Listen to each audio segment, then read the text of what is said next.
Apocalipse 20, verso 12, que diz: E vi os mortos e grandes e pequenos que estavam diante do trono, e abriram-se livros. Abriu-se outro livro, que é o da vida. E os mortos foram julgados pelas coisas que estavam escritas nos livros, segundo as suas obras. O mar entregou os mortos que nele havia, e a morte e o além deram aos mortos o que neles havia. E foram julgados cada um segundo as suas obras. Então a morte e o inferno foram lançados no lago de fogo. Esta é a segunda morte. E todo aquele que não foi achado e inscrito no livro da vida foi lançado no lago de fogo. Quem crê nesta palavra, dá glória a Deus? Quem crê nesta palavra, dá glória a Jesus, cenáculo. Possa sentar. Deus abençoe toda a igreja.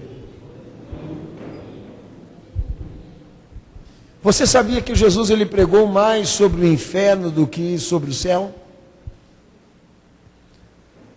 Quem lê a palavra de Deus, ele chega muito rápido nesse conhecimento.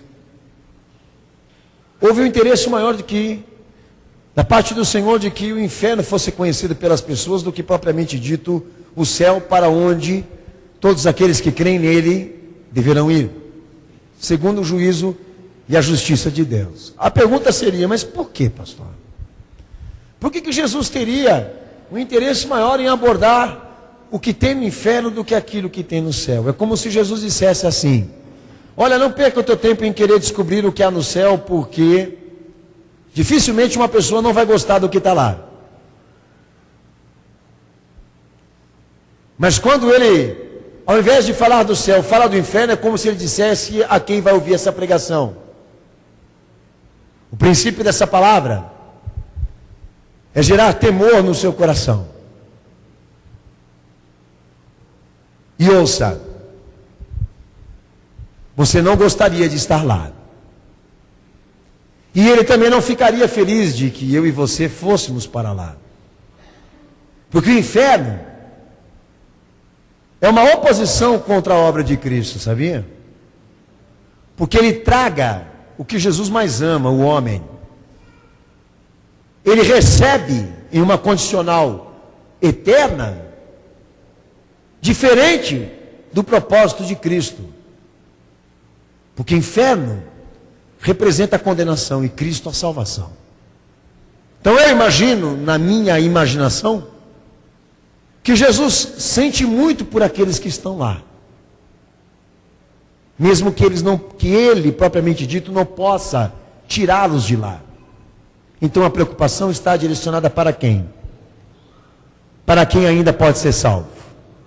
E eu vou te provar na palavra de Deus aqui nesta noite o quanto Jesus aborda, prega, anuncia o que a igreja não quer falar. Aonde estão aqueles que não obedeceram, não creram e não receberam aquilo que Deus determinou por intermédio de Cristo? Como eles vivem lá? O que a Bíblia fala do que eles sentem lá? Qual a sua realidade, qual a sua situação? Para que nós que estamos vivos aqui tenhamos a dimensão. Porque há pessoas que acham que o inferno é uma coisa boa, que o inferno não é tão ruim assim, ou o diabo está mais para amigo do que inimigo. É assim como o mundo tem brincado com esse tipo de coisa, como se nós vivêssemos em uma terra de impunidades, que Deus se corrompeu com ela, porque agora ele não julga mais, ele não condena mais, agora os homens mandam. E não é isso que a palavra de Deus nos fala. E há um trecho nas Escrituras Sagradas que o princípio da sabedoria de Deus é o temor. E nós vamos seguir à risca esse sentimento que Jesus demonstrou, essa preocupação em que ele representou, para que você não vá para lá, por causa do temor. As coisas seriam diferentes se houvesse temor. Estão como estão porque não há mais temor. O povo não tem mais medo de nada. Eles não têm mais peso de consequências. Eles não pensam mais sobre o que eles poderiam pagar pelo que são. As consequências do pecado na vida do semelhante, na vida do ser humano. E o mundo está do jeito que está, senhores, porque na terra não há mais fé, na terra não há mais amor, na terra não há mais temor. E os homens se esfriaram de uma forma tão grande, que eles passaram a desrespeitar o seu próprio corpo, a sua própria alma, acreditando, achando que eles vão vencer até mesmo Deus e a sua justiça. Então é importante dizer aqui aos irmãos que estão nessa igreja, que Jesus, Ele quer muito que o medo e o temor e o tremor cresça no coração dos homens. Porque assim, eles vão procurar se salvar. De uma certa forma, procurarão entender do assunto salvação. E não irão agir de maneira inconsequente, irresponsável e indiferente com esse tema tão importante na vida do semelhante e na vida do ser humano, que é o que você será depois que você morrer. Saberemos daquele que foi no inferno e conheceu tudo que estava lá e nos contou, porque ele é o único que pode narrar isso. Perguntaremos para ele aqui nesta noite: Senhor Jesus, como as pessoas vivem lá? E qual a realidade dos que estão ali? É bom? É ruim? O que tem no inferno? Que Jesus se preocupou em tanto em pregar, que hoje, se nós trouxéssemos isso à tona nessa vida que estamos, chegaríamos a uma conclusão, cenáculo. Jesus não fala mais dentro da igreja. Muitas ele nem pode entrar mais para falar acerca de coisas que te trazem medo, temor, tremor, tristeza até, mas para o princípio da salvação, não da tua condenação. Porque a tristeza de Deus opera arrependimento para a salvação, mas a tristeza do mundo, a condenação. É melhor sentirmos medo, tremor e temor nas mãos de Deus para a salvação, do que esse senso falso de segurança que o mundo vive hoje, mas que no dia em que eles abrirem os seus olhos vai ser tarde demais. Por isso que Jesus, ele diz: quem tem ouvidos, ouça o que o Espírito diz à sua igreja. Então ouça. Então ouça.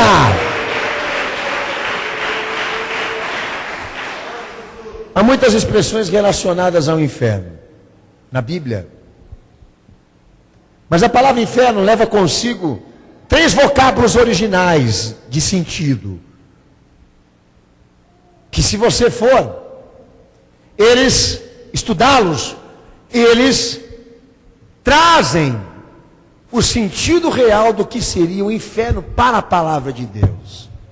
O primeiro que eu faço menção aos amados é Hades e Sheol. Você já pode ter ouvido essa expressão que está em grego, mas que traduzido para nós significa o lugar dos mortos. Então já não é uma coisa boa o inferno, a morte. Mas Hades e Sheol na Bíblia também significa o estado, a dimensão de quem está lá. Então, quando a palavra de Deus entra no assunto, ele nos traz o estado real do que está lá, a dimensão profunda do que está lá, ou seja, Deus querendo que o homem também conheça isso. O Hades e o Sheol, no sentido literal e espiritual, para que então se alarme aqueles que estão ouvindo isso, para que um dia não estejam lá também. Geena, que também traz um sentido, vocábulo da expressão inferno, que quer dizer o lugar aonde há lamentações. E aonde tem lamentação tem dor, tem sofrimento, tem gemido, tem morte. E outra expressão relacionada à palavra inferno nas Escrituras, dentro da questão vocábulo, é o Tártaro, que quando a palavra de Deus fala eterno, fogo eterno, está querendo exatamente relacionar o sentido espiritual a esta expressão, que quer dizer, o pior de tudo ainda virá. Aquilo que é pior do que o Hades, o Sheol, o Geena, aquilo que é pior do que nesse momento existe lá, e que virá, o mais profundo abismo de todos, acima citado aqui, encarcerar no suplício eterno todos aqueles que Deus determinou castigar. Então, biblicamente, o inferno definitivo não existe. O que é pior ainda vai chegar. O diabo e os anjos serão os primeiros a inaugurar, os anjos caídos, a inaugurar aquilo que vai ser pior. Mas de momento, biblicamente, o que se prova pelas Escrituras é que o inferno provisório, ele também é ruim, é devastador, tem lamentações, os mortos estão lá, sofrendo. E Jesus falou sobre isso. Tanto daquilo que agora atua, como daquilo que também há de se manifestar, e é pior do que tudo isso.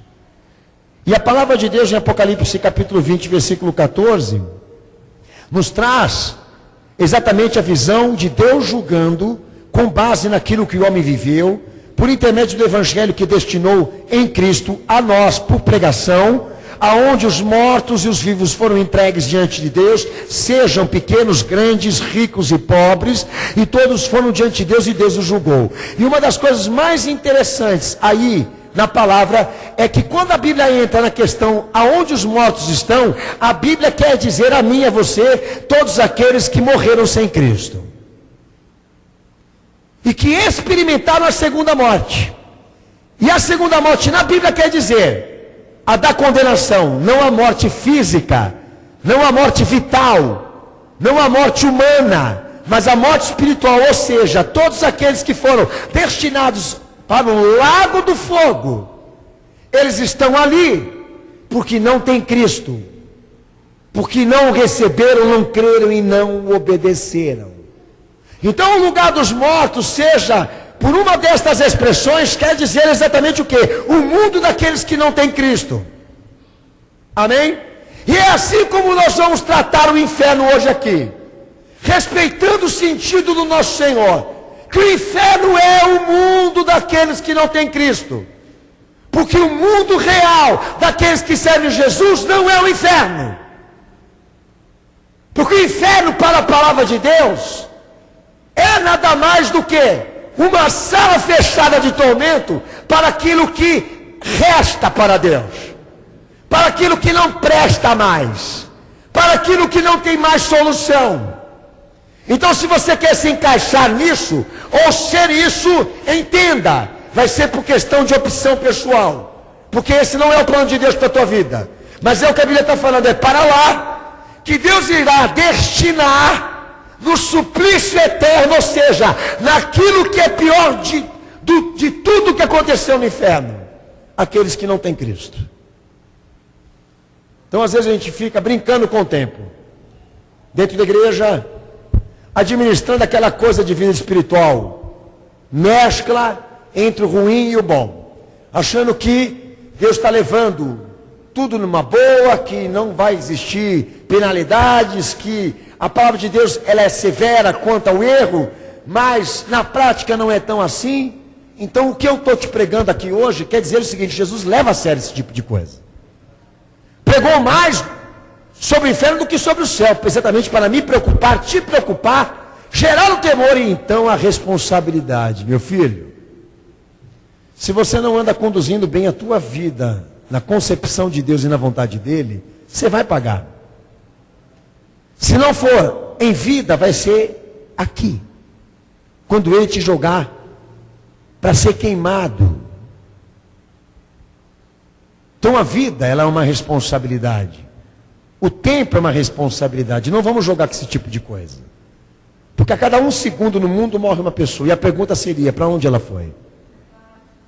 E a palavra de Deus deixando claro, se ela não morreu como testemunha fiel a Cristo, então para o céu ela não foi. E é lá onde ela está. Seja parente, mãe, pai, tio, tia, que morreu com religião, que morreu com glória, com honra, com festejos, com nomeações, com tiro para o alto, não interessa. Se esse indivíduo humano, quando se secou, morreu sem Cristo, ele foi para lá, aonde Jesus pregou sobre isso. E nós vamos saber o que o teu pai, a tua tia, o teu avô, a tua avó, os teus amigos e conhecidos que morreram sem Cristo, nós vamos saber como eles vivem lá. As descrições que a Bíblia nos traz do mundo dos mortos e mortos porque morreram sem Cristo, Deuteronômio 32, 22, irmãos, não tenho obrigação de abrir, porque são muitos textos, eu tenho que citar, mas eu vou caminhar aqui, amém, para aproveitar o tempo. Mas a primeira coisa que a Bíblia me comunica acerca do inferno, a descrição que ela me traz é o seguinte: o inferno arde. 2 Samuel 22, 6 e Salmos 18, 5, no inferno está cheio de cadeias infernais. Quem está lá não tem só o problema de estar preso, mas o problema de ser atormentado também. Salmos 116, 3, o salmista diz que o inferno é inferno de angústias. Em Judas 6, o inferno está cheio de algemas eternas. Olha só, arde. Quem está lá está dentro de cadeias e cadeias infernais, angustiado, algemado eternamente. Lucas 16, 23, Jesus falando, todos em tormento constante. É como se Jesus dissesse, lá no inferno quem está lá, ele não tem um descanso da dor, porque constantemente ele é atormentado. Não há socorro para ele. Não há analgésico para esse tipo de dor. Porque aqueles que estão lá, e estão porque morreram sem Cristo, ardem, estão em cadeias infernais, angustiados, algemados eternamente, todos em tormento constante. E em Marcos 9,46, Jesus diz o seguinte: aonde o verme não morre e o fogo não se apaga, ou seja, o tormento não acaba e quem entrou lá não sai. Quem entrou lá não morre para isso, ele vai viver isso eternamente. Ele vai estar nesta realidade, nesta dimensão, nesse estado de lamentação, de suplício de dor, de eternidade de desespero. E Jesus certificou isso, que se você entrar com um processo em Roma e o Papa para tirar a sua família da dor e do sofrimento desse purgatório, por intermédio do que você faz em vida, Jesus certificou que essa porcaria aí não existe. Porque quem entrou lá não sai mais. E o estado e a realidade dele sempre será assim. Dizem que o inferno é a vida, que o inferno é o mundo. Eu estou percebendo que não é não. Porque aqui, por mais que existam aflições de todos os tipos, nós ainda temos alguma coisa para desfrutar que Deus criou e abençoou e que a gente pode administrar esse tipo de coisa, não é? É como, por exemplo, aqui nesse momento aqui, ninguém está te atormentando aqui, ninguém está te perseguindo aqui, o fogo não está queimando a tua sola, não está queimando o teu corpo, você não está algemado, você não está dentro de uma prisão e com o sentido de que nunca mais você vai sair de lá e nem morrer lá. Então a vida não é um inferno, a vida é uma coisa boa, mas vira um inferno porque o povo, infelizmente, não sabe viver. Inferno é isso aqui que Jesus está pregando. E gerou a preocupação de falar mais sobre isso do que sobre o céu. Porque o comunicado dele em relação a esta palavra é exatamente isso. Olha, não queira ir para lá. Porque os que estão lá não estão felizes, não estão realizados, não estão em liberdade condicional, não estão fazendo o que mais gostariam de fazer. Pelo contrário, estão sofrendo. Aonde há choro e ranger de dentes. Mateus 24, 51. Choro e ranger de dentes. Daniel 12, versículo 2, que diz: o inferno tem vergonha e o seu horror é eterno. Jesus em Mateus 13, 42 diz que o inferno é uma fornalha acesa, é fogo eterno. 2 Tessalonicenses 1:9, Paulo diz: fogo de destruição eterna. Em Apocalipse 19:20, Jesus relaciona o inferno a um lago de fogo que você mesmo leu comigo. Lucas 16, 19 a 30, que nós ainda vamos ler esse texto. Jesus ele traz uma realidade de quem está lá, de que eles estão separados de tudo e de todos, incomunicáveis com os que estão em vida. Eclesiastes 9:5, Salmos 88, verso 10 ao 12, Jó 10, 21, 2 Samuel 12, 23. Você não precisa escrever nem guardar isso, mas eu tenho que dar referência. Ou seja, a descrição que Jesus me traz. O mundo dos mortos não é uma coisa boa. Todos aqueles que morreram em Cristo, morreram sem Cristo, eles ardem nesse momento. Estão dentro de cadeias infernais, angustiados, algemados para nunca mais saírem, tormentados constantemente, aonde eles não morrem e o fogo não se apaga, aonde choram e rangem os dentes, aonde estão envergonhados e cheios de horror, dentro de uma fornalha acesa, dentro de um fogo que nunca vai se apagar, fogo de destruição, um lago de fogo, separados de todos e de todos, incomunicáveis com a vida e com os que vivem.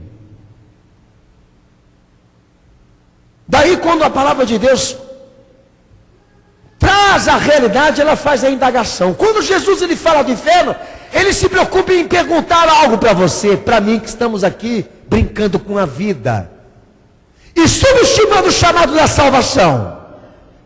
No texto de Mateus 23, 33, ele diz assim: serpentes, raça de víboras, como escapareis da condenação do inferno? Olha para quem está do teu lado e diz para ele: como você escapará da condenação do inferno? Fala de novo para ele: como você escapará? Fala de novo, está com medo, igreja? Como você vai escapar da condenação do inferno? Você tem solução para isso, filho? Você tem solução para escapar do fogo do inferno por determinância própria, familiar, financeira, econômica? Você tem uma escapatória, uma válvula de escape, que é o que Jesus está querendo dizer. Raça de víboras, serpentes, cobras, a quem ele se refere? Aqueles que acham que não vão para lá, porque são bons, porque não merecem, porque não fizeram nada para receber tal sentença. Então Jesus está dizendo para eles: raça de víboras, serpentes, porque os tais rejeitam, negam o chamado da salvação, a graça da salvação que está em Cristo, porque não tem temor do que é o inferno. Porque se ele temer ou ter medo do inferno, ele cai nos braços do Salvador e de Cristo e se apropria na maior moleza. Mas o inferno para ele não existe, porque a ciência não comprova, porque não há indícios de que isso realmente exista. Então vamos chegar numa conclusão: o que o mundo pensa e como o mundo vive. seja o que Deus quiser.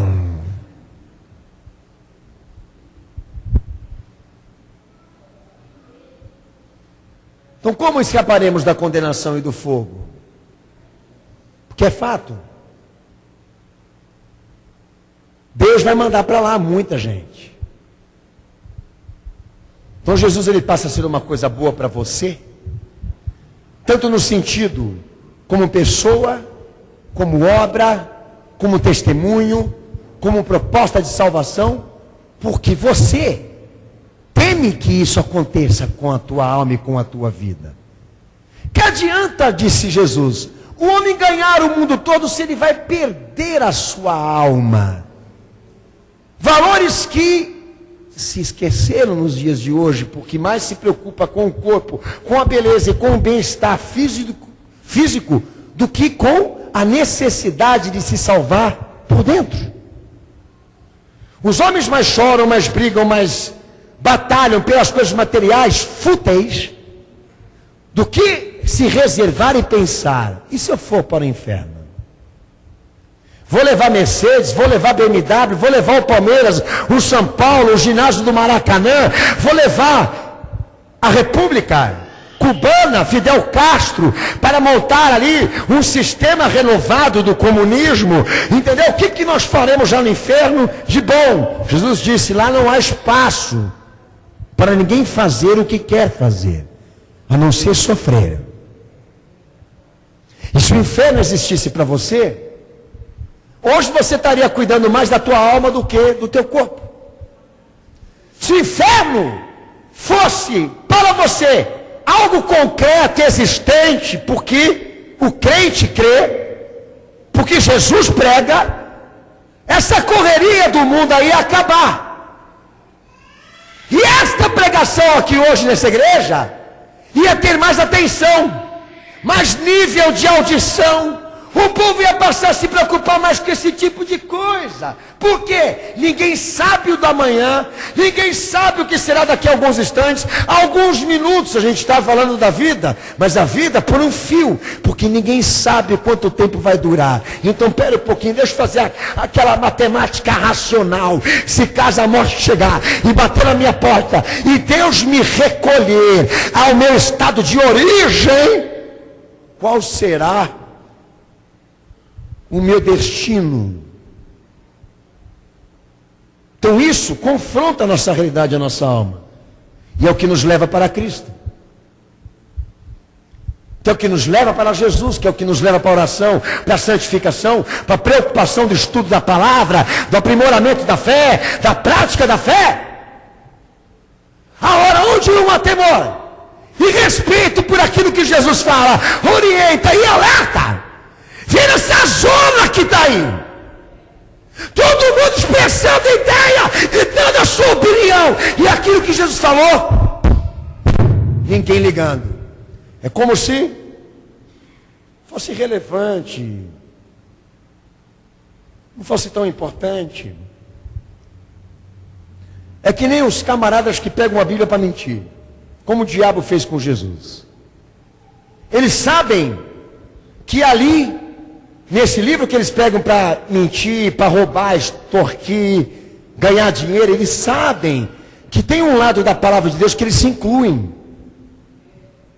Mas por que esses camaradas continuam fazendo a mesma coisa sem perder sono?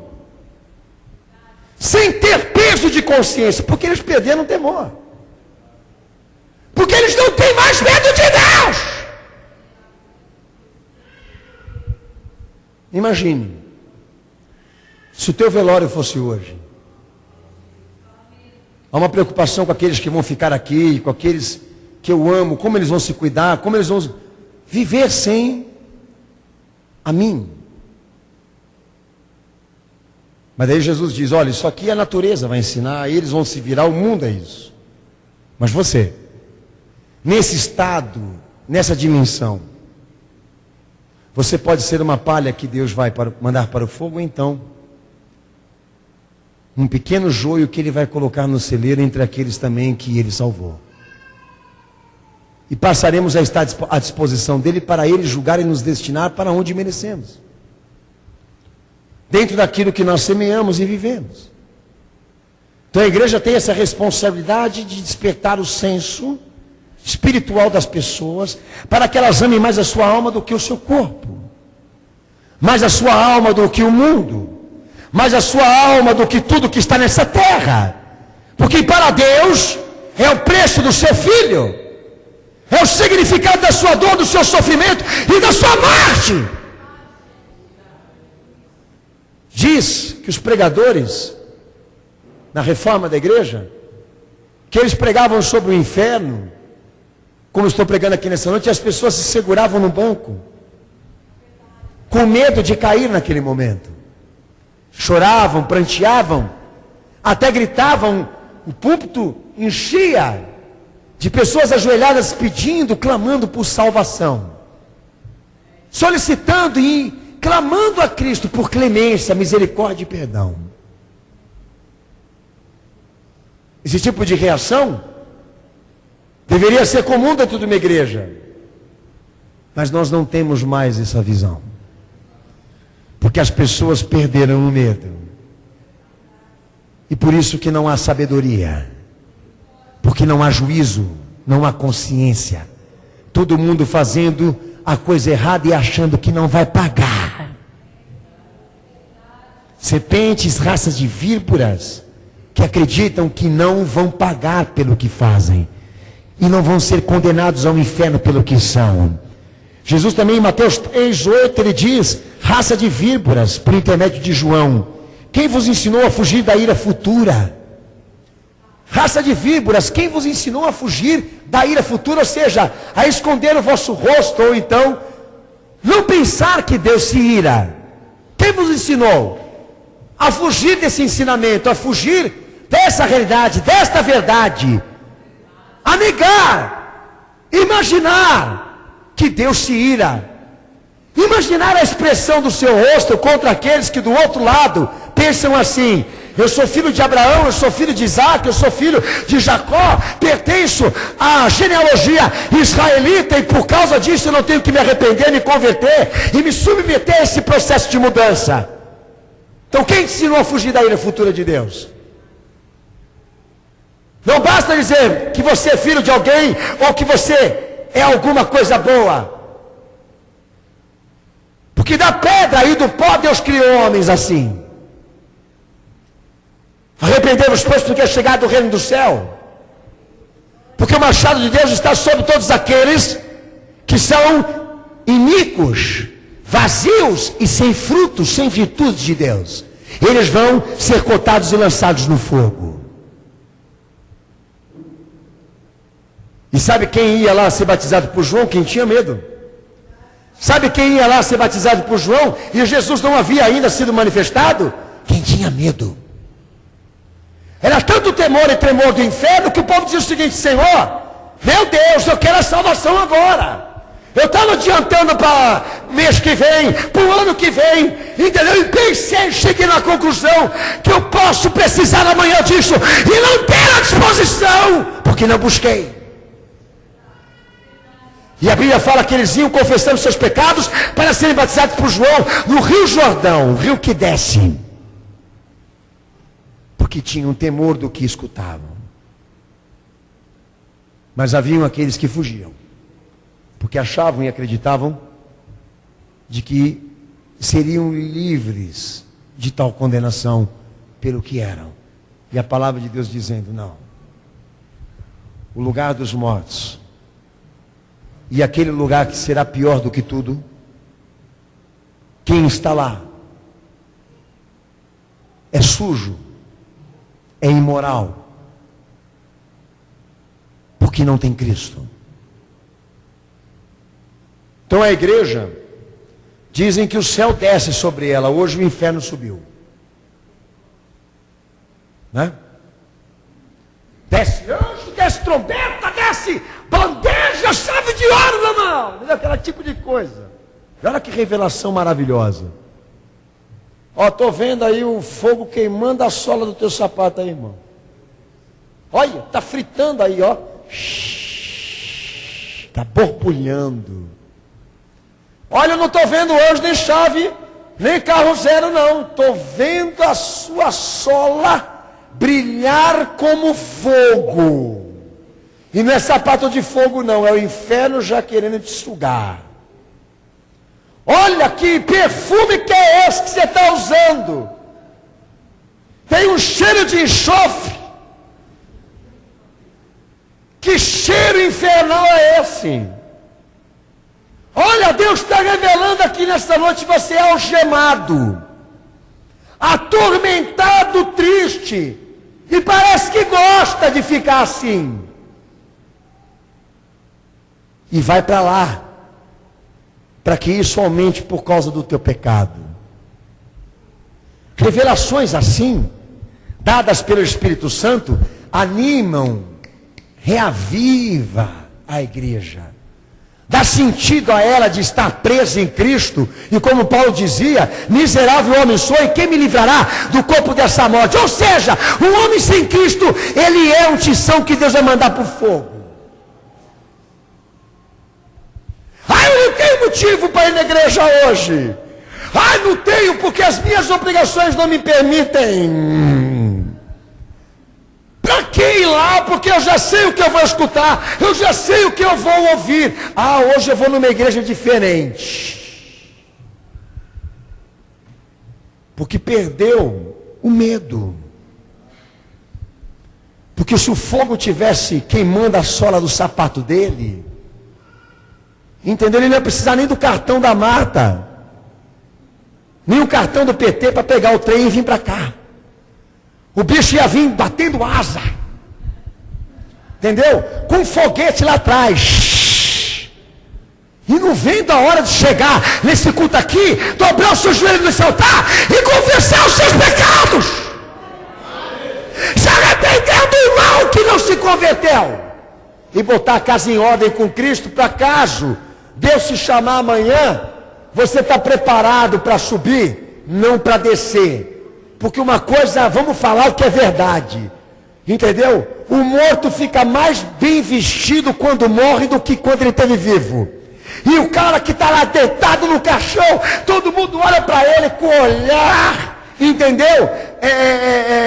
Como que o pastor pode falar? Com um olhar de lembrança do que foi, do que ele realizou.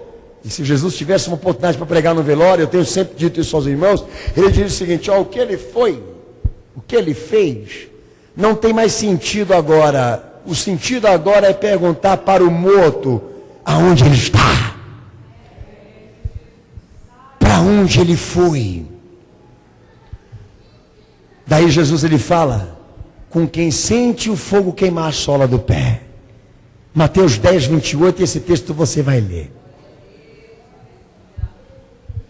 Sabe como é que é? Pastor, eu não vou para consagração, eu não vou, pastor, hoje para campanha, entendeu? Que trata a alma, porque eu estou preocupado com meu filho, com a minha filha, com a minha família. Estou preocupado com aquilo que fere, que impede eu nesta vida.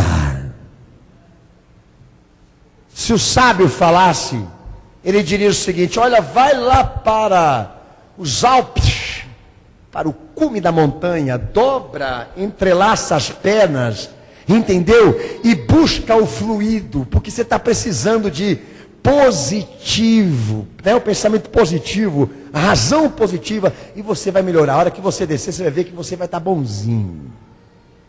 Mas o atormentado veio procurar Jesus, não veio procurar o sábio. E disse isso para ele: olha, não vou cuidar da minha alma, não vou me procurar refletir no que eu sou por dentro, porque eu tenho que resolver a minha vida, porque ela está me infringindo muito. Aí Jesus diz o que para ele? Não temais os que matam o corpo. Quem mata o corpo? O homem. E não podem matar a alma. Fala o resto.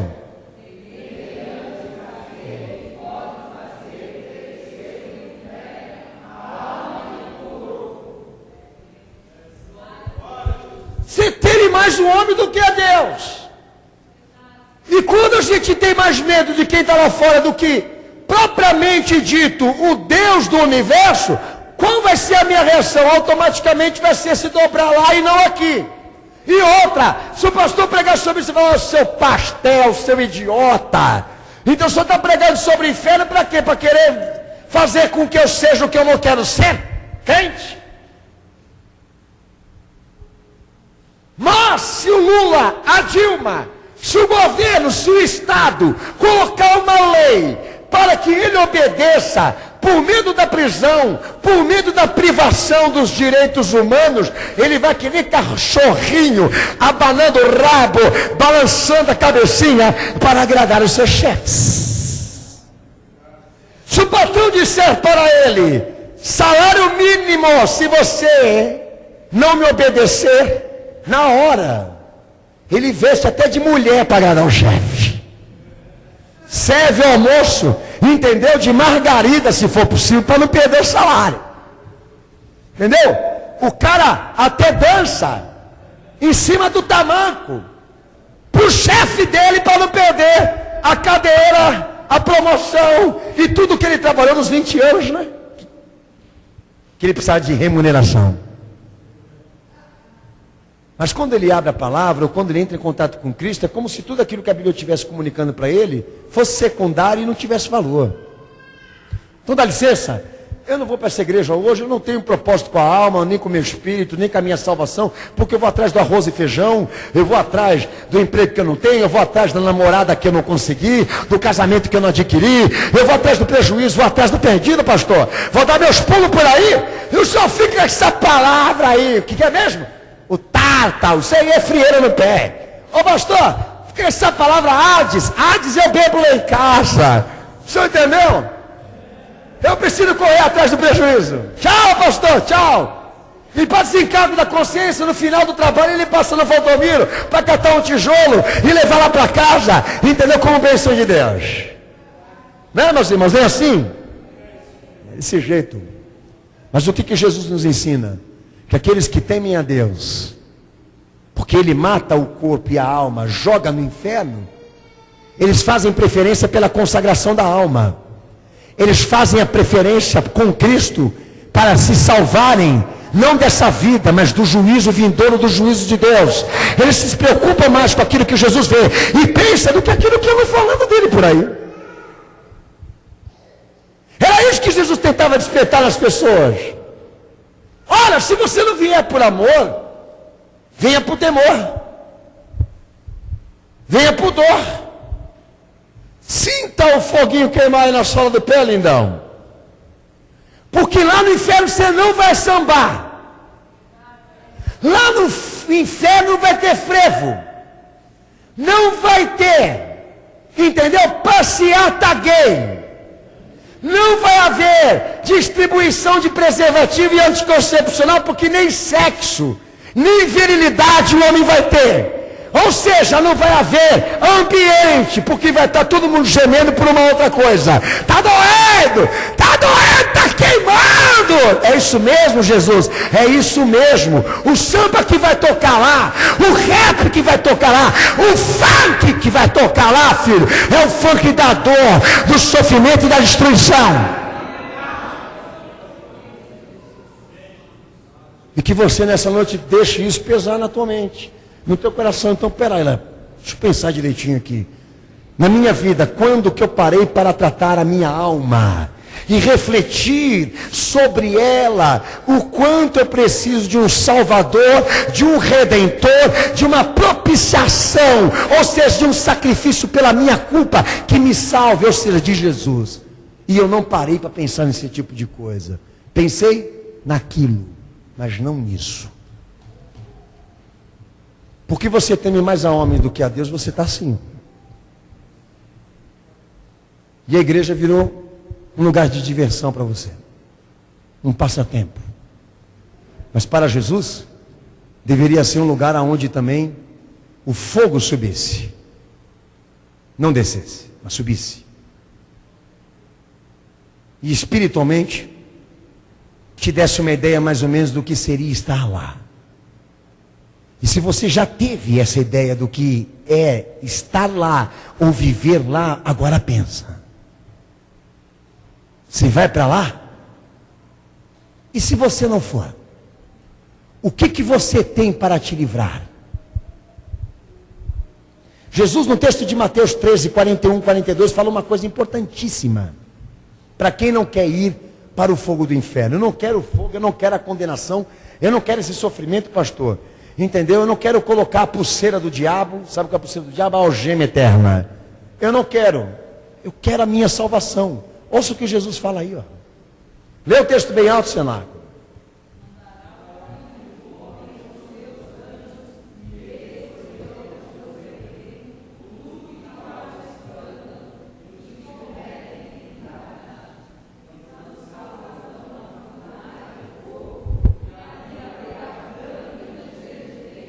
Amém?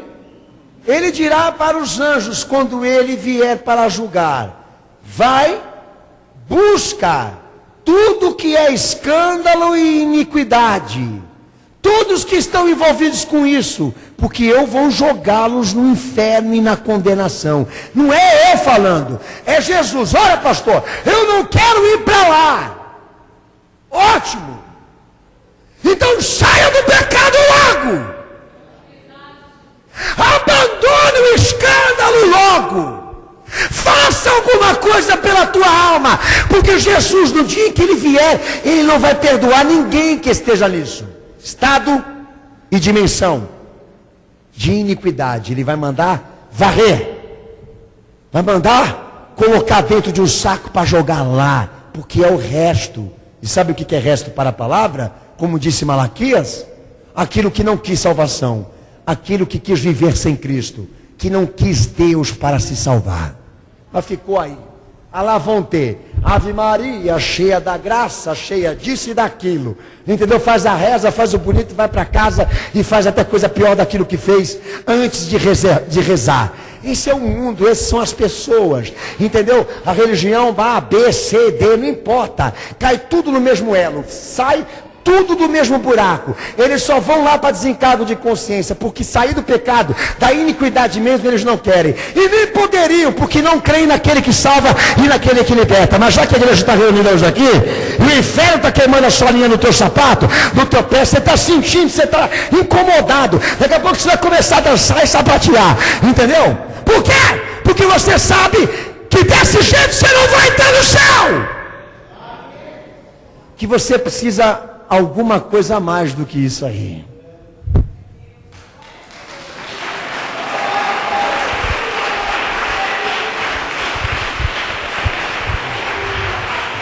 O Senhor, Ele deu uma parábola especial, sabe, Senhor?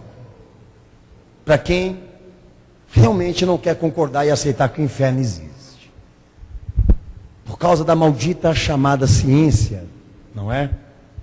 Lá no texto de Lucas, capítulo 23, 24, a palavra de Deus fala sobre alguém que estava lá.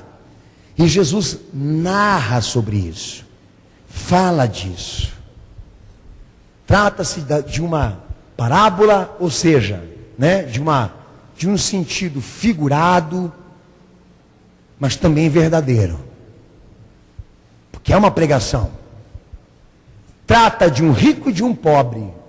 Do pobre que conseguiu se salvar, mas de um rico que por causa do seu dinheiro e da ganância e das injustiças, ele não conseguiu salvação. O rico foi para o inferno e o pobre foi para o céu. Texto de Lucas 16, 23. E daí o rico no inferno, ele olha para quem estava lá no céu, e Abraão aparece como uma das figuras representativas, consolando o pobre que se salvou. E a primeira coisa do rico que estava no inferno, a primeira coisa que ele se preocupou foi pedir clemência, misericórdia, o alívio da sua dor. Quando Abraão disse para ele que não tinha como mandar socorro para ele, água para ele, analgésico para ele, quando ele percebeu que a divisão existia, a separação existia, e depois que Jesus ressurgiu dos mortos, ele levou cativo o cativeiro para o alto, e passou a haver uma distância maior entre o inferno e o paraíso. Quando o rico percebeu que não havia chance de sair de lá, ele partiu para uma segunda alternativa. Ele pede uma coisa diferente. Ele pede para que aqueles que estejam vivos na sua casa sejam salvos. Ele pede para que Abraão ressuscitasse alguém do inferno e fosse à sua casa contar o que o inferno era para ele. Pede para que aqueles que estavam vivos não fossem para onde ele se encontrava. Abraão olha para ele e diz uma coisa importantíssima que a igreja precisa ouvir. Se os mortos ressuscitarem, e se isso fosse possível, de que eles viessem falar do que o inferno é, os vivos não iam ouvir. Porque estes que você está pedindo clemência, para não estar onde você está, negaram os profetas, negaram a palavra, negaram o evangelho e muito mais vão acreditar se o morto disserem a eles o que é o inferno. O que Abraão quer dizer com isso, pastor? O que ele quis dizer a este homem? Acerca de obras que não têm cura e de pessoas que não têm salvação. Porque se elas não dão crédito para a palavra como esta, muito mais darão crédito para coisas mais sobrenaturais do que essa. Então quando alguém aparece dizendo, olha, eu fui para o inferno, eu vi as coisas, eu enxerguei isso, vi o diabo, vi o chifre, vi o rabo, vi tudo, e voltou à tona para contar. Sinceramente, eu não acredito nesse tipo de coisa. Porque para mim quem vai para o inferno fica, não volta. Não, pastor, mas olha, pastor, o cara foi arrebatado, Deus não pode fazer isso? Pode, mas pela palavra mesmo, Abraão já desqualificou esse tipo de ação, ou de fenômeno. Por quê? Porque a palavra eles estão rejeitando, então o morto menos ainda eles vão acreditar. Mas o mais interessante é, se os mortos falassem, qual seria o pedido deles e a pregação deles?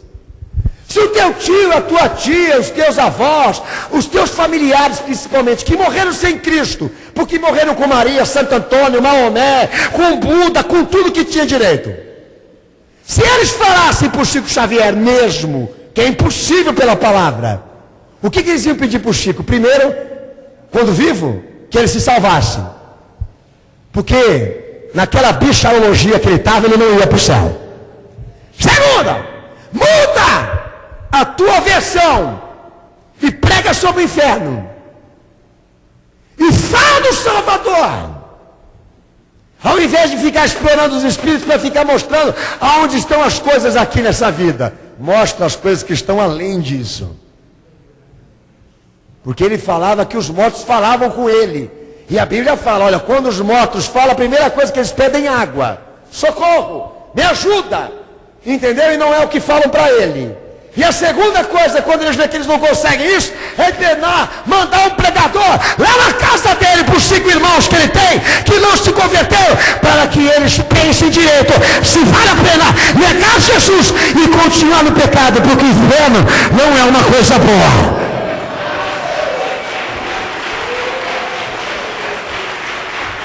Olha, meus irmãos, o pastor, eu acredito que a pregação de quem está no inferno ia ser mais poderosa do que a minha. De que até dos anjos. Porque eles estão lá.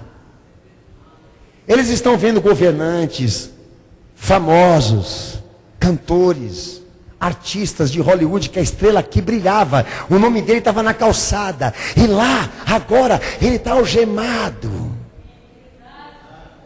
Em castigo de lamentações. A cena é surreal. É atemorizante, é aterrorizante. Por quê? É que nem eu costumo falar para a igreja, olha meu irmão, se a gente entrar no céu e Deus permitir, se Jesus realmente nos conceder, né? Nós vamos chegar lá no céu e vamos ficar assustados, porque os 12 apóstolos vão estar lá. Os 12 anciãos também, porque a Bíblia já falou. Mas tem muita gente que a gente pensa que está no céu e nós vamos chegar lá e ele não vai estar lá. E os que a gente imaginava que nunca estariam, vão estar. Mas por quê, pastor? Porque as aparências enganam e a vida passa rápido. E nós estamos brincando com o tempo. O pior disso tudo é o rico que se prende na vida e nos valores da riqueza, ao ponto de esquecer o faminto. E quando ele vai para o inferno, se reverte isso. Aquele miserável, pobre, que vivia pedindo na porta dele, agora é consolado. E este que tinha tudo, agora não tem nada, nem um copo de água. Por quê? Porque o céu nunca vai ser o céu dos ricos, mas dos pobres de espírito, que não olham para Jesus como uma opção, um iluminado, um mestre, um economista, um filósofo. Vai nas prateleiras das livrarias e veja os títulos dos livros que estão escrevendo acerca de Jesus. Dá nojo, náusea. É como se Jesus fosse solucionador de problemas técnicos. Nós não estamos aqui para olhar para Ele como uma coisa normal, comum, humana, até carnal. Mas aquele a quem Deus destinou para sofrer no nosso lugar, e por intermédio do seu testemunho, da sua obra, da sua pessoa, trazer a nós a condição de remissão, perdão e salvação que nós não tínhamos por direito como natureza. E por intermédio da fé em Cristo, Deus determinou que todos seriam adotados espiritualmente, deixariam de ser criaturas e passariam a ser filhos. Porque Deus trata o salvo em Cristo como uma propriedade peculiar dele, que ninguém leva, que ninguém rouba, que não se perde. Por isso que o inferno não pode ser de um salvo. Por isso que o inferno não pode ser de alguém que Deus esqueceu. O inferno é daquele que fez a opção, daquele que escolheu, daquele que se decidiu, que fez o seu trajeto, que fez da sua vida o que queria, e agora vai pagar. Você pode ser batizado, você pode ser excomungado, você pode ser ungido pelos 12 apóstolos aqui nessa terra. Tem a Bíblia do Sônia e do Estevenantes, a bússola apostólica. Entendeu? Você pode ter o melhor currículo na igreja evangélica que o mundo já conheceu. Mas a avaliação de Deus, para nós que estamos aqui hoje, vai ser com essa ótica aqui, ó. O livro das obras vai ser aberto e o livro da vida também será. Os que serão julgados conforme as suas obras são aqueles que não estão escritos no livro da vida, porque não foram salvos e redimidos por Cristo. E os tais serão condenados na segunda morte. Já aqueles que estão escritos no livro da vida, Deus não pode condenar, porque repousa sobre eles o sangue santo da aspersão. A purificação de Cristo sobre todos aqueles que o professam, se arrependeram e se converteram. E Deus não os pode condenar, porque estão justificados pela fé. Tem solução? Tem. Tem salvação? Tem. Então aproveite o teu momento de vida. Valorize a instância que você está vivendo agora, porque ela pode ser tirada de você a qualquer momento. E quando ela for para Deus, assim Ele vai tratar. Tudo que representa iniquidade e pecado não entra no céu. Pega tudo e joga no inferno. Isso é palavra, isso é Bíblia. Meus amados irmãos, aonde não há temor, aonde não há medo da ira de Deus, do seu juízo, eu também não vejo possibilidade de haver amor para Cristo. E digo a vocês, o temor e o terror me trouxe para Cristo. O amor eu experimentei depois. Percebi que daquele jeito eu ia para o inferno. E antes que a minha vida fosse tirada, eu aproveitei os últimos instantes que eu tinha para poder dizer ao Senhor Jesus: eu quero a solução e não a condenação. Não quero mais viver com a luz apagada. E é o que você pode fazer hoje aqui nessa noite. Não se enganar mais, não se iludir mais, de que as coisas vão ficar como estão, porque não vão ficar. Há mais gente no inferno do que no céu. Há mais chamados do que escolhidos. Mas vai depender de você, de fazer o teu destino por intermédio daquilo que você vive. A chave está na tua mão. O que você vai fazer da tua vida depende de você. Um conselho que eu te dou: aproveite o teu tempo de vida para viver Cristo, porque amanhã pode ser muito tarde demais para você. Abaixa a tua cabeça, fecha os teus olhos.